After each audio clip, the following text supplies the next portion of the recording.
Assalamualaikum warahmatullahi wabarakatuh. Bismillahirrahmanirrahim. Apa kabar kalian pagi ini? Semoga masih tetap sehat ya. Pagi ini Wisma akan menjelaskan kaidah kebahasaan pada teks prosedur.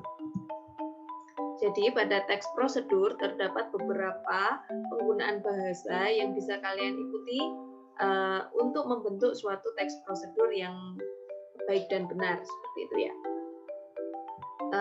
Baik, ada beberapa kaidah kebahasaan yang perlu kalian perhatikan dalam teks prosedur. Yang pertama yaitu penomoran, yang kedua kalimat imperatif, yang ketiga pronomina, yang keempat konjungsi urutan atau kata hubung urutan, dan yang terakhir kata keterangan. Pada pertemuan kali ini kita hanya akan membahas mengenai penomoran dan kalimat imperatif. Baik, langsung saja penomoran. Bagaimana sih penggunaan penomoran pada teks prosedur itu?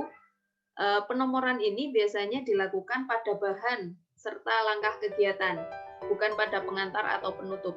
Jadi pada penulisan bahan dan langkah itu biasanya ada penomorannya. Lalu apa tujuan penomoran ini? Agar memudahkan pembaca melakukan atau menyiapkan sesuatu secara runtut. Jadi ketika bahan ada nomornya, pembaca atau pendengar itu bisa melakukan sesuatu dan menyiapkan sesuatunya itu secara runtut. Seperti itu ya. Lalu bagaimana bentuk penomoran pada teks prosedur ini? Berupa angka atau kata. Jadi ada yang menuliskan 1, 2, 3, dan seterusnya. Namun ada juga yang menuliskannya dalam bentuk kata-kata. Pertama, kedua, selanjutnya, dan seterusnya. Bisa dipahami ya? Baik, Wisma akan menjelaskan mengenai kalimat imperatif dalam teks prosedur. Sebelum Wisma menjelaskan kalimat imperatif, Wisma akan menjelaskan terlebih dahulu 3 jenis kalimat dalam bahasa Indonesia. Ada kalimat deklaratif, kalimat interrogatif, dan kalimat imperatif. Ini nanti yang akan kita pelajari dan kita gunakan dalam teks prosedur adalah kalimat imperatif. Tapi kita perlu mengetahui 2 kalimat yang lain. Kalimat deklaratif ini sering disebut sebagai kalimat berita. Isinya hanya menginformasikan. Kalimat ini ditandai dengan akhiran tanda titik. Sementara itu, kalimat interrogatif adalah kalimat tanya. Kalimat ini diakhiri dengan tanda tanya. Fungsinya untuk menanyakan sesuatu. Nah, berbeda dengan deklaratif dan interrogatif, kalimat imperatif ini adalah kalimat perintah, kalimat yang memberikan instruksi. Kalimat ini ditandai dengan tanda seru pada akhir kalimatnya. Bisa dipahami ya? Baik. Untuk selanjutnya, dalam teks prosedur kita akan menemui banyak kalimat imperatif. Kita akan langsung masuk ke dalam kalimat imperatif. Kalimat imperatif dalam teks prosedur pada teks prosedur. Fungsinya adalah memerintah orang lain. Jadi, kalimat imperatif ini bukan hanya perintah sebenarnya, tapi bisa juga berupa permintaan, saran, atau larangan. Tapi ini termasuk jenis kalimat imperatif. Selanjutnya, kalimat imperatif ini diakhiri dengan nada rendah kalau diucapkan secara lisan. Buka pintunya. Nah, diakhiri dengan nada yang rendah. Kalau nada tinggi nanti jadinya kalimat interrogatif. Secara tulisan diakhiri tanda seru. Ya.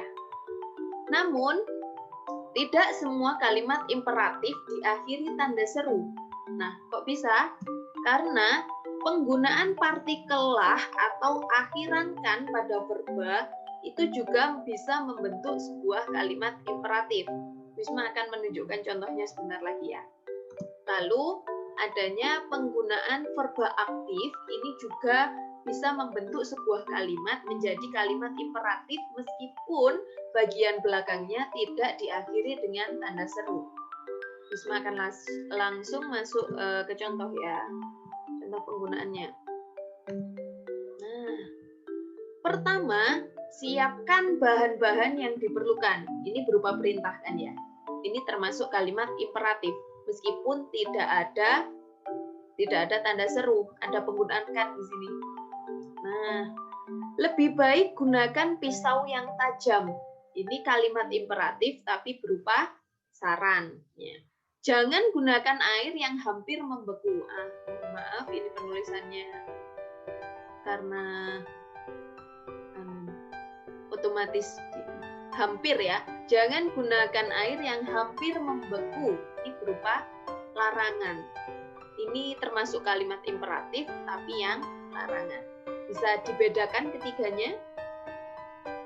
Risma akan memberikan 3 contoh yang lain. Setelah itu, rebuslah air dalam panci sampai mendidih. Ini merupakan kalimat imperatif dalam verbanya. Verba itu apa? Kata kerja. Ya, kata kerjanya diakhiri partikel lah. Partikel lah ini menunjukkan kesopanan. Setelah itu, rebuslah air dalam panci sampai mendidih. Ini menjadikan kalimat ini merupakan kalimat imperatif meskipun tidak diakhiri tanda seru. Selanjutnya, ayunkan kedua tangan ke depan. Nah, ada akhiran kan di sini. Membentuk kalimat ini menjadi sebuah kalimat imperatif meskipun tanpa tanda seru. Dan yang terakhir, potong telur rebus menjadi 2 bagian. Di sini tidak ada partikel lah atau akhiran kan, tapi kalimat ini menjadi kalimat imperatif karena verba yang digunakan adalah verba aktif di sini. Menyuruh seseorang, potong telur rebus menjadi 2 bagian. Nah, bisa dipahami? Baik, demikian yang bisa Bu Isma sampaikan untuk pertemuan kali ini. Untuk pertemuan selanjutnya, kita akan mempelajari 3 kaidah kebahasaan dalam teks prosedur yang lain. Terima kasih atas perhatian kalian. Jangan ragu untuk bertanya jika ada kesulitan. Alhamdulillahirrabbilalamin. Wassalamualaikum warahmatullahi wabarakatuh.